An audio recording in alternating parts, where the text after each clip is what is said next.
Thank you, ladies and gentlemen, for joining us across the great Louisiana plain, where we are having so much fun advancing the cause of constitutional freedom in Louisiana, and slowly but surely, day by day, and on some days quite rapidly, draining the vast Louisiana swamp.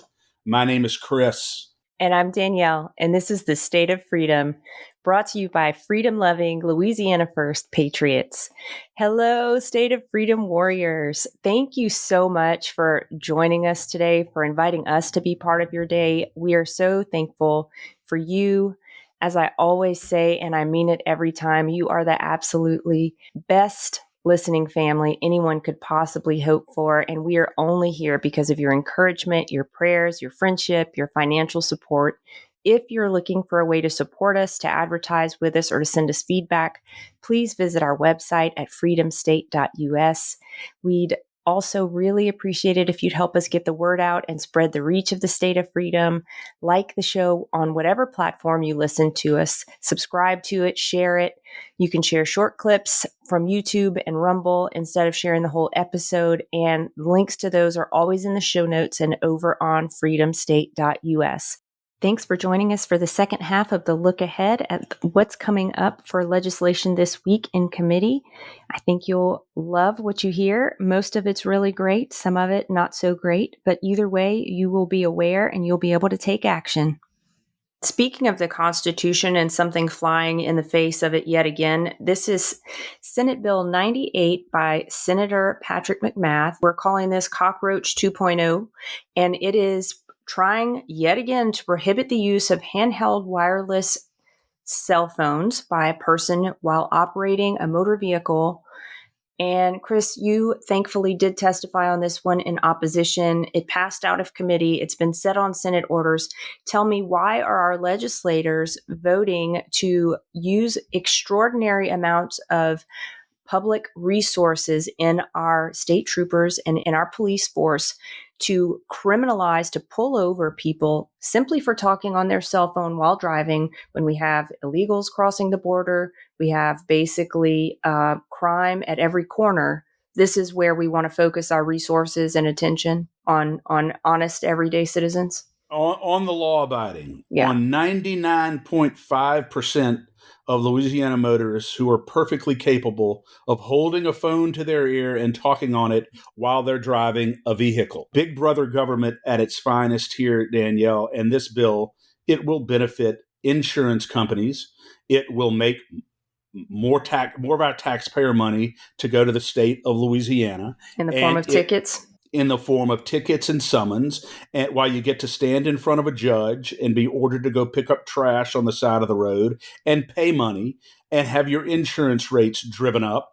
Because if you don't think insurance companies are going to use this in their actuarial calculus as far as determining their premiums, then I've got I've got a large swath of oceanfront property right here in my backyard. In fact, I'm looking out the window at it right now that I'd like to sell you. And it is a terrible bill. It's an infringement of our privacy, and it must be defeated. I want to say this, Danielle, this was brought last year also. I can't remember the name of the representative who brought it last year, but it passed out of committee last year in a 4-3 vote in the Transportation Committee.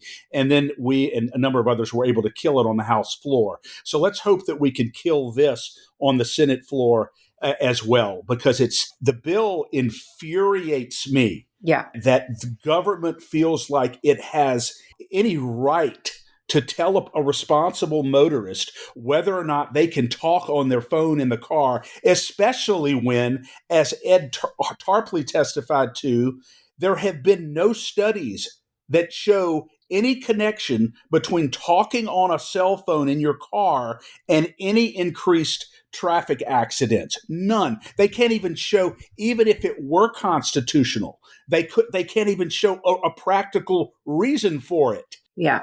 No, it's completely insane, and it burns me up. So I hope that this will get swiftly killed and snuffed out. I like that. So when it's all said and done, Danielle, maybe, just maybe, we will never, ever have to use the word cockroach on our show ever again. Well, we'll see about that. We'll see about that. Okay, let's shift gears, Chris. After all of that, that was just what's happened in the last 2 weeks. Now we're going to take a quick look at the week up ahead. Lots of new legislation, lots of legislation that we've already talked about moving. So first up, the House and the Senate go back into session on Tuesday because Monday is Easter Monday.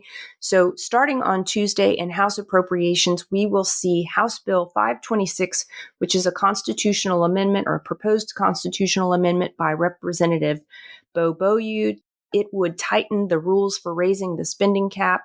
This is a fantastic bill, a fantastic effort. We're seeing a lot of work by Representative Beaulieu and Representative Brett Guyman around getting some fiscal order and discipline in place. We are in strong support of this bill, Chris. Yeah, and this is a response to the absolute debacle that occurred in the House in the close of the 2023 legislative session, where the spending cap was exploded so that legislators could, rain taxpayer largesse down on their districts in the form of football stadiums and band uniforms and all the rest of it. And so this bill will tighten, as you said, the rules for raising the spending cap and impose some very significant limitations on our legislators' ability to do that. Very important. It will go to the people, if we raise awareness and make sure people know what it is and that it's there, I am pretty confident that this constitutional amendment will pass statewide. Yep. Hopefully by then we'll be on paper ballots so we don't have to worry about the machines. Hopefully then we will be on paper ballots. Yes. All right. Next up in House Civil Law, also on Tuesday, we will see a bill that just came to our attention, House Bill 625 by Representative Lyons. It will be a private property bill of rights, and that has really piqued our interest, and we are in support of it. Yes, and this does nothing to circumvent the constitutional rights of private property, but it is a statutory expression of the fundamental right of private property. And this is being brought by, as you said, Representative Rodney Lyons, who is an African-American Democrat in the legislature. And and our support of this bill, really is a testament to the fact that, Danielle, I don't care who brings what. I don't care if they're a Republican or a Democrat, That's black right. or white or Indian, Hispanic, it doesn't matter. The Constitution has no color. And our allegiance is to the Constitution. So this bill basically will allow a statutory right of action against any government agency that takes any action that, quote, inordinately burdens the private property rights of a Louisiana citizen. I want to distinguish this from the takings clause under the Constitution, because you're not actually using eminent domain in this context, because you're not taking someone's property. You're doing something perhaps on adjacent property or property nearby that causes your property, the value of your property, to decrease. That's what he calls inordinately burdening a person's property rights. And if that happens, then the person has 90 days to file a complaint with the agency, and they have to show, okay, what you're proposing to do is going to cause my property, the value of my property, to decrease by $100,000. Here's the proof of it, and here's why. And at that point, the agency they have one of two choices. They could either not go forward with what they are proposing to do on the nearby property, or they can go forward with it and pay the adjacent landowner or the difference between the value of his property now and the decreased value if they go forward with their project. Got to pay in that. So it's a good bill that will protect property of Louisiana citizens from being devalued because of action taken on other property by a government agency. It's very, very important. They have 90 days to file their complaint with the agency, and if they're unable to resolve it, they get a right to a jury to determine the property depreciation. So this is a good bill, and I'm going to have to say hello to Representative Lyons next time I see him down there and commend him on his legislation. Yeah, I'm excited about this one. Next up is House Transportation. There's a couple bills coming in that one. The first is House Bill 515 by Representative Dodie Horton. I have a particular love for this bill. It will prohibit government restriction of your choice regarding vehicles. So they can't make you buy a hybrid. They can't say you can't buy a diesel. The government has no ability to say what kind of vehicle you buy. As much as we love Elon Musk, and as much as we love the bold way that he is expressing principles of freedom throughout the country, I've grown to have great respect for him. We absolutely support Representative Horton's bill. No mandating of electric vehicles and no restrictions on Louisianans' ability to purchase vehicles that actually run on gas. We're not going to be penalized for buying vehicles in Louisiana that we have to put gasoline in to run. I would have never been able to guess that we're living in 2023. 2024. What? Oh my gosh, 2024, that we're living in 2024. So the bottom line is this. Danielle, you're not going to be ordered to buy an electric vehicle, and you're not going to be restricted or penalized in any way for buying a vehicle that runs on gas. This is actually what we call preemptive legislation. It's amazing how we have far-sighted Republicans, some in our legislature, who understand the value of preemptive legislation. And I think that this is a great example of that type of worldview. Yes. And Chris, I was talking to my dad about this bill last night, and he raised the point that this is all well and good, but what if they stop selling the kind of vehicles we want because of the extreme pressure put on the vehicle manufacturers from the EPA? So I do wonder if that's something we ought to bring to our fantastic AG, Liz Murrill, and say, hey, we can't necessarily get the kind of cars we want because the EPA is putting terrible rules on emissions or terrible rules on MPGs that make it impossible for car manufacturers. I mean, I guess we can't bring that bill, or that suit. Maybe the car manufacturers would have to stand up and do something for themselves. But either way, I think he's absolutely right. Yeah, or your dad is right. Or how about the United States Congress that has delegated to the EPA under the Chevron doctrine whatever power the EPA has? How about the U.S. Congress reining some of that labyrinthine power back in and saying, no, EPA, you do not have the constitutional authority. We did not authorize you to impose these draconian regulations on car manufacturers in order to basically suffocate them out of business, to make it not profitable for them to manufacture cars that use gas. That is a prerogative the U.S. Congress needs to, if that happens, that they have to do that. Well, maybe we need a resolution. What is it? A joint resolution by the House and the Senate in the state of Louisiana sent to the Congress telling them that they need to stand up and do something for the American people. Yes. Well, let me ask you this, Sandy. Is the EPA right now, do they have their tentacles in the car manufacturers right now? 100%. 100%. Yeah. Well, that's something to think about. A joint concurrent resolution. Yeah. Okay. Cool. Well, switching to the next topic. Well, we're on the same topic, still transportation. House Bill 652 by Representative Desitel. And this one is about the speed enforcement devices. Now, we saw that Senator Seabaugh was bringing something along these lines. It sounds like that bill is not really going to get the traction it needs because of, I'm sure, some strong lobby against it from external forces. There's another bill that we like that's very similar to Representative Desitel's bill, but perhaps goes a bit further. That is Senate Bill 302 by Senator Cathy. His bill will be heard in Senate Transportation on Wednesday. This bill by Representative Desitel will be heard in House Transportation on Tuesday. Chris, tell us about this bill and why it is important to freedom.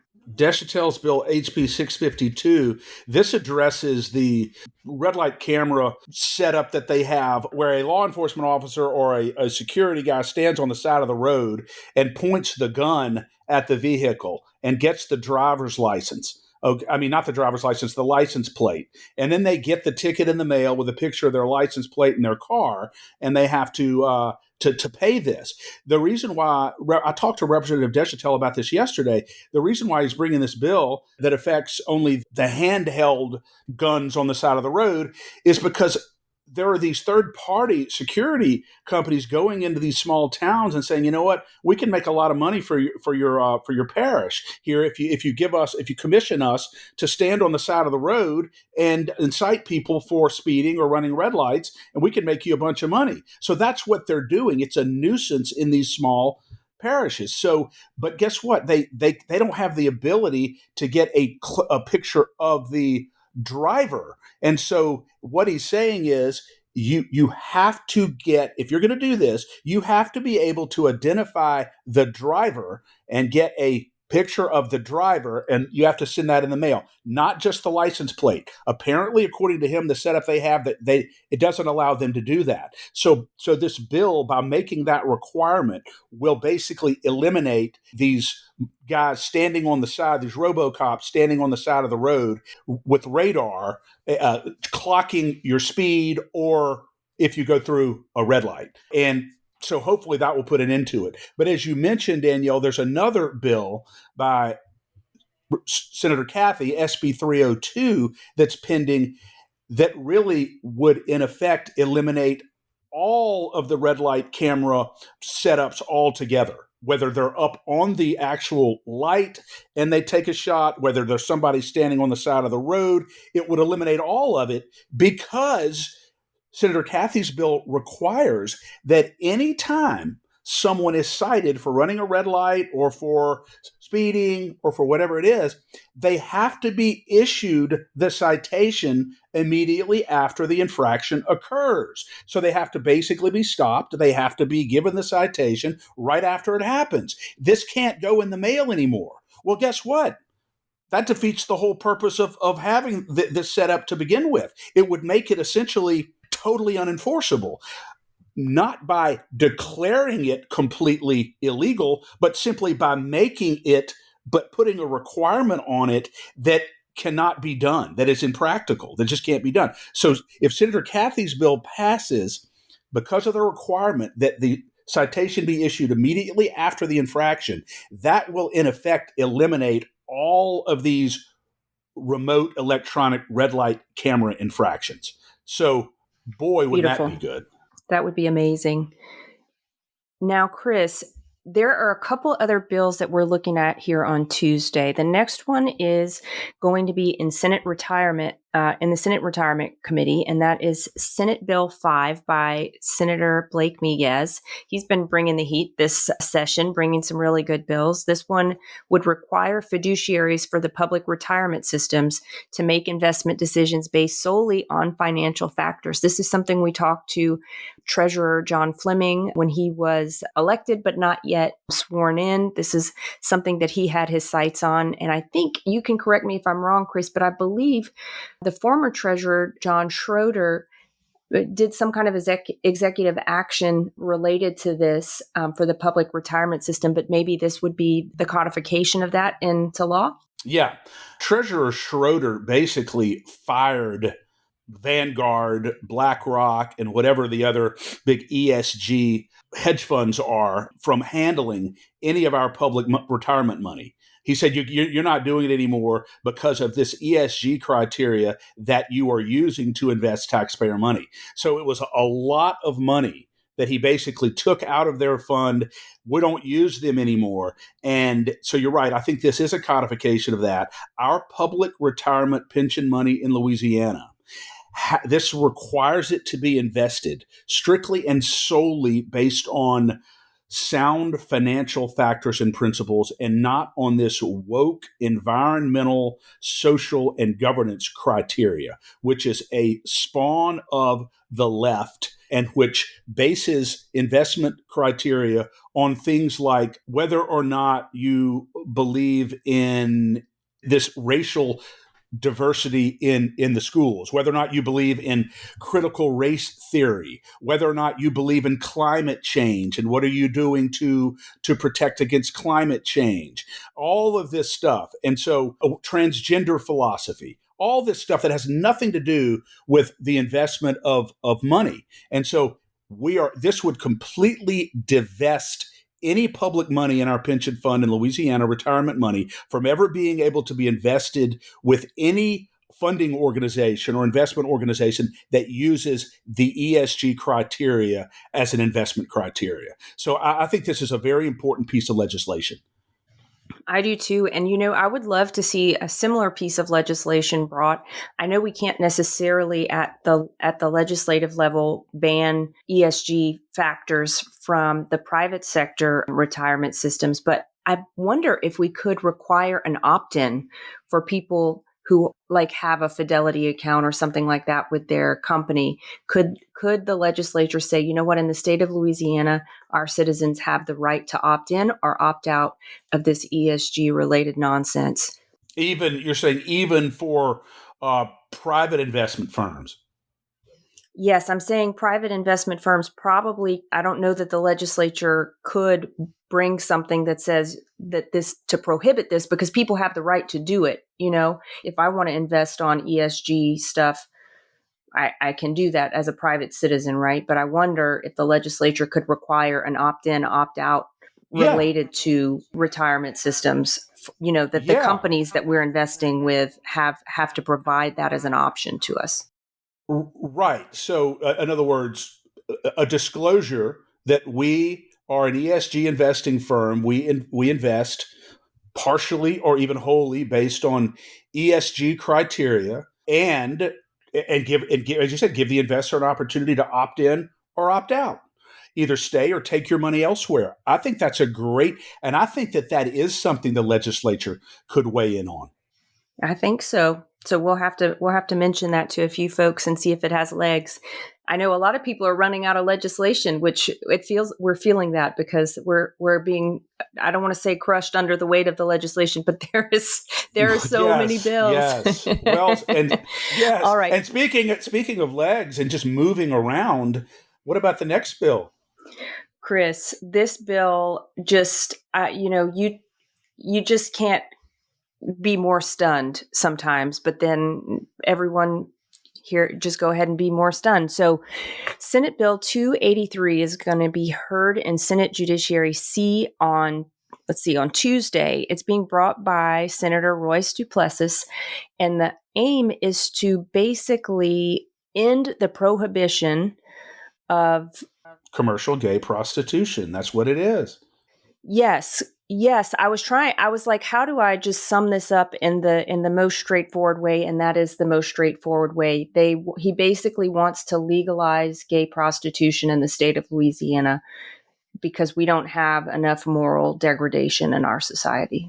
Right now, Danielle, it is illegal in Louisiana to solicit for money what the legislature calls unnatural sex. And, that is something that can only be relating to, I think, gay solicitation. That has to be what it is. Otherwise, they wouldn't have the word unnatural in there. So there's a law against that in Louisiana. You cannot solicit, if you're gay, publicly for money, sex favors. You can't do it. It's illegal.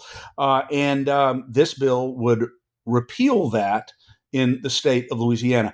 And I don't quite understand, Danielle, why anybody would bring this legislation. I just don't understand it. And quite frankly, but I have to tell you that, it's a little disturbing, It is, because it really asks the question or poses the question, whose life is going to be improved by this change? And I think the answer is really no one's. No one's life is going to be better because gay prostitution is legalized in Louisiana. I am of the personal belief that no person is willingly a prostitute, male or female, child or adult. No one is willingly a prostitute. Something has happened in their life. If it appears on the surface that they are willingly doing it, I still don't believe that they are willingly doing it. And I think we need to keep this protection for people. Of course, we know that this is still occurring and it's, at least it's illegal. But I just don't think that as a state, we need to sanction this. We should have a moral bar. Yeah. And there's going to be, I can promise you that if I'm able, we're able to testify, there's going to be some real heated intellectual intercourse on this before the committee. Chris, I bet there will be. I'm not sure that it will be intellectual. It may not be very intellectual, but it will be moral. It will be moral. It will be moral and heated intercourse that's occurring before that committee. I can promise you that. All right. I'm getting off this topic now. I'm excited to share a fantastic opportunity for State of Freedom listeners who are interested in investing in precious metals or even starting a home-based business in the precious metals industry. Metal Stacks is a precious metals collectors club where you can buy your metals at the best prices on the market, actual dealer cost. They are beating the big sites. They have no credit card fees and no minimums. If you're just interested in purchasing metals at a great price, visit metalstacks.com/dwalker. Get to shopping. That helps me out. I get the commission. You can also refer people to Metal Stacks for an additional income. If you're interested in learning about the referral business aspect of Metal Stacks, email me directly at danielle@freedomstate.us for more information. All right, Wednesday, we have a couple bills that I want to bring to your attention. The first two will be in House and Governmental Affairs. The first is House Bill 103 by Representative Johnson. We have talked about this one before in our preview session. In our preview episode, it would require certain public bodies to broadcast meetings live via television or on the internet. Of course, we support this. This is a great transparency move. It's a great transparency bill, and there are some size restrictions associated with it. School boards, parish and governing authorities, population is 25,000 or more, and with a population or 10,000 or more in some places, basically to broadcast live stream school board meetings and municipal meetings of government authorities. I think it's a very good transparency bill. It will allow the public to have access to what's going on and how issues that directly affect them are being debated and decided. So I think it's a very good bill, and obviously we support it. Yes, and another bill that we support is House Bill 110 by Representative Chuck Owen. It allows certain people to know who filed an ethics complaint at the conclusion of a board action on the complaint. And this one surprised us, Chris, because I was unaware that it was completely opaque as to who put in a complaint against, like if you had an ethics complaint put against you for an ethics violation, you didn't have the right to know who complained, who tattled on you, who set into motion some investigation that impacts your life and perhaps your finances. Right. Right now, if you're engaged in political consulting, if you have a PAC, if you do anything that's politically related, obviously, if you're an elected official or an appointed official in government anywhere in Louisiana, and somebody files a complaint against you with the ethics board, as of right now, the identity of the complainant, the identity of your accuser never has to be disclosed to you. So you get to defend an ethics complaint without ever knowing who's accusing you. I think that is obnoxious in the state of Louisiana, anywhere in America, violative of due process, and fundamentally un-American. I think it's obnoxious. And this bill, Representative Owens, House Bill 110, would require the disclosure of the accuser, of the complainant, on the conclusion of the investigation.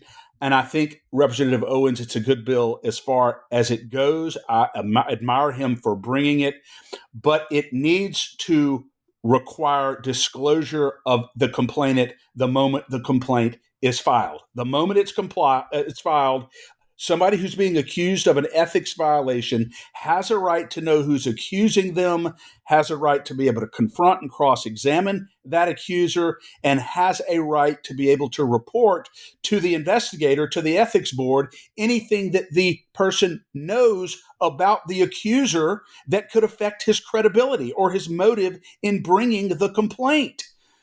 So it's all, not only is it important as a matter of fundamental fairness, it's relevant to the credibility of the accuser and therefore important as a procedural matter and an evidentiary matter also. So this is something that must pass, and we're going to do everything we can to get Representative Owens to amend it to require disclosure of the complainant whenever it's filed. And you know what this will do, Danielle? Do you know what people do when they know that they never have to face the fire, that they never have to disclose who they are to the people they're accusing, that their name never has to be known? You know what that encourages? All kinds of dirty nonsense. It encourages people to go file these ethics complaints just to harass people, because there's no That's right. There's no possibility, there's no threat that they'll ever be exposed for what they've done. So Exactly. they go file these frivolous complaints. There's no sanction for it, and that has to change. And HB 110 hopefully will accomplish that. Sorry that I'm getting off on a rant on that, but to me, as a constitutional attorney, it's very difficult for me to understand how that law could have ever existed in Louisiana to begin with. That someone can go file an anonymous complaint, ethics complaint against somebody, no matter how serious, and then get to hide under a rock and never have to defend their complaint or expose who they are. That ought to make everybody in this state angry. Yeah. Well, I agree with you. And, as we talked before the show, of course, there should be some exceptions, like in the workplace, there are exceptions for sexual harassment. If you're harassed by your boss or by another employee, they don't necessarily have to know who you are. But for something like an ethics violation, that should be pretty straightforward. For most complaints, transparency should absolutely be part of it. Yes, and so the presumption, the general rule should be you must disclose your identity upon filing of the ethics complaint. And then we can work on exceptions to the rule. How's that? Yeah, exactly. So let's move on here, Chris. And folks, stick with us. We just have a couple left. Next up is House Health and Welfare on Wednesday, and that has two bills that we're following pretty closely. One is House Bill 256 by Representative Dodie Horton, and it provides relative to a minor's consent for medical procedures. We support this bill, Chris. We do. I'm sorry, I didn't mean to interrupt you. Are you telling me? No, you're fine. I think, when I looked at this bill, I said, well, it seems like this is probably trying to close the loopholes that might have been left open by last year's No Transgender for Minors treatment and surgery bill. Yeah, this is just as obnoxious as the bill we just discussed, the law that allows people to file ethics complaints and not disclose their identity. Do you realize that as of right now in Louisiana, Danielle, a minor can go into a hospital, doctor's office, surgical facility, whatever, and get any kind of medical procedure done that they request without having to get the consent of their parents, as long as they go in complaining that they think there might be something wrong with them. I think I may have a problem. I've got this, I've got that. They don't have to get the consent of their parents to get medical, even serious surgical procedures done on them. That's the law in Louisiana right now. I remember a time when I was growing up, you couldn't even go and get a Tylenol without your parents' consent. They had to be called, papers had to be signed, which is the right way. It's absolutely the right way, because how could the school know of any side effects that you as a parent may know about? I think the fact that this is the law of the land right now, that minors can get whatever kind of crazy surgery they may want on a particular Tuesday is completely exposing the fact that this was put into place by people who have nothing but ill intent. And this bill was really Paige Lowry called our attention to the current law in Louisiana during the transgender legislation last year, Gabe Ferment's legislation, because she was anticipating. Well, let's just assume that this bill passes. There may be people trying to get around it through this current legislation. So anyway, long short, House Bill 256 simply requires parental written consent before any medical or health care can be provided to anybody in the state of Louisiana under the age of 18.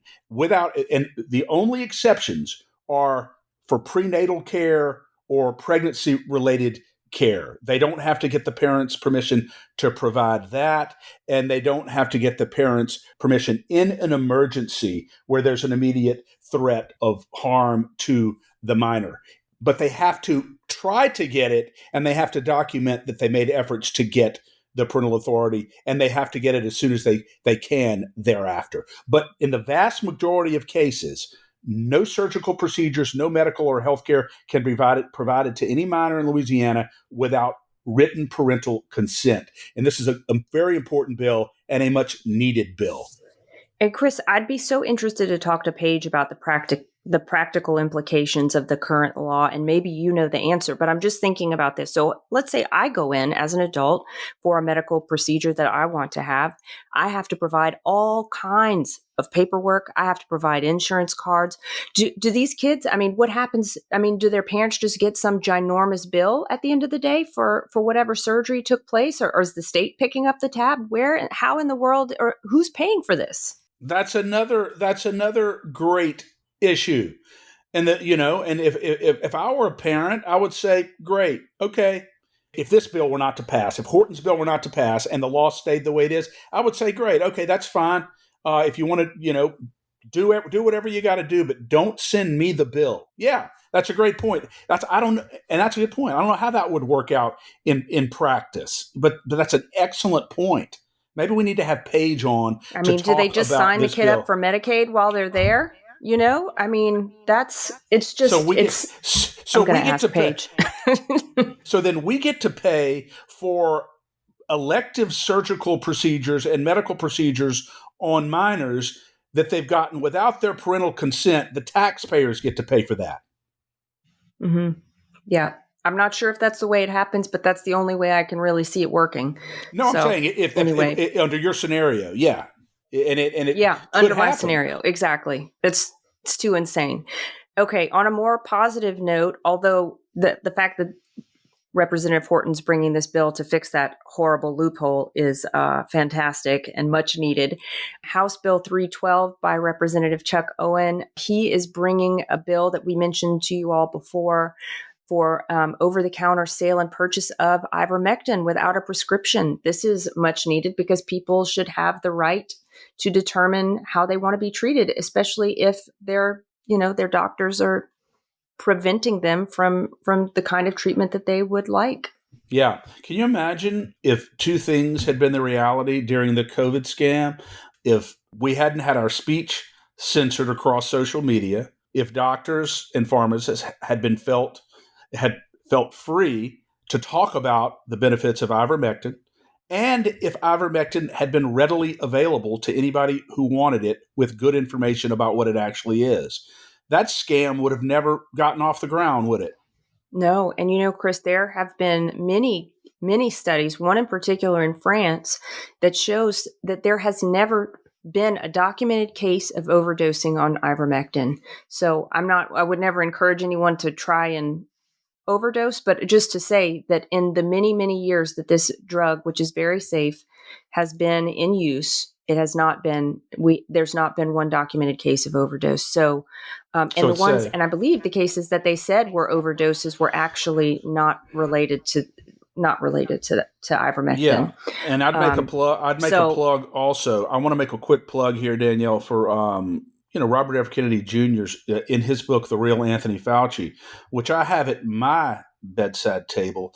He goes in depth into the history of ivermectin and what an absolute crime it was, the way ivermectin was vilified, for lack of a better word, during the COVID epidemic by big pharma, big medicine, and big government. He thinks it is an absolute crime. Of course, he thinks that Anthony Fauci should die in prison as well. And now that ivermectin will be available in Louisiana, hopefully, maybe the only thing left on the wish list then is for Anthony Fauci to die in jail. So maybe we could just pray for that. He certainly deserves to face justice, and the people deserve to know how incredibly he lied at every single turn. So I'd be all about him getting a real day of justice. Okay, now turning to Thursday, House Bill 71 by Representative Dodie Horton. This is an amazing bill. It would allow for the display of the 10 Commandments in public schools. Absolutely. And this is so important as a reminder to our students of the foundational principles of our republic. The Declaration of Independence mentions the supreme creator of the universe. The Constitution, all of our founding fathers acknowledged where the country, how the country was founded, and the principles upon which it was founded. And the Ten Commandments formed a big basis for it. Having the Ten Commandments, which is really the foundation of our whole Judeo-Christian ethic in the country, advertised, publicized, prominently displayed in public schools in Louisiana, I think is a good thing. And unfortunately for some of these kids, it may be the only time they've ever actually read the Ten Commandments. And so it's so good to have them there. Good bill, and I think it can only have a positive effect. Yeah. Oh, by exactly. the way, Danielle, and anybody who suggests that this is not constitutional, nobody is mandating, she's not mandating in the bill that any public funds be spent on this. She is simply authorizing it, and also authorizing it to be done through private donations or donorships from private citizens to do it that way. So don't talk to me about using taxpayer money and the interfusion of church and state. I don't want to hear it, because the legislation specifically does not require taxpayer money to be used for this. Beautiful. Yeah, she saw around the corner on that one. So thank you, Representative Horton, for bringing yet another great bill to bring God into the schools, right? Didn't she bring one last year, Chris, for In God We Trust? In God We Trust. Absolutely. In God We Trust. And you know what? I think that was signed into law by Governor Edwards. It was. Okay, last bill up, folks. This one will be Friday morning in the House Labor and Industrial Relations Committee. It's House Bill 234 by Representative Boyd, and I call this the transgender bender bill. This one would create a protected employment class for people based on their gender identity and sexual orientation. And my big opposition to this is that it creates an entire class of unfireable people.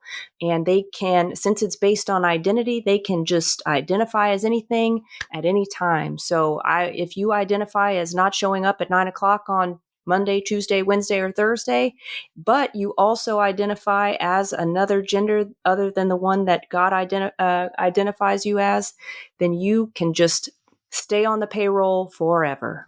Yes, exactly. I own a mechanic shop. I own a steel factory. I own a shipyard, whatever it is, and whatever the business is, and a transgender individual comes in and wants to work for me, and I make a decision that it is not in the best interests of my business, either in terms of morale or profitability, to hire someone who has surgically purported to change their gender, or someone coming in who is obviously a female, but says that she identifies as a male. That's gender identity. She identifies as a male, and the employer makes a prudent decision not to hire that person, or to fire someone who may be already working there. This legislation would put gender identity transgender and all this nonsense into a protected category, right up there with race, religion, creed, all of it. And it will absolutely drive businesses out of the state of Louisiana faster than you can imagine. It will generate all kinds of letters from lawyers and complaints.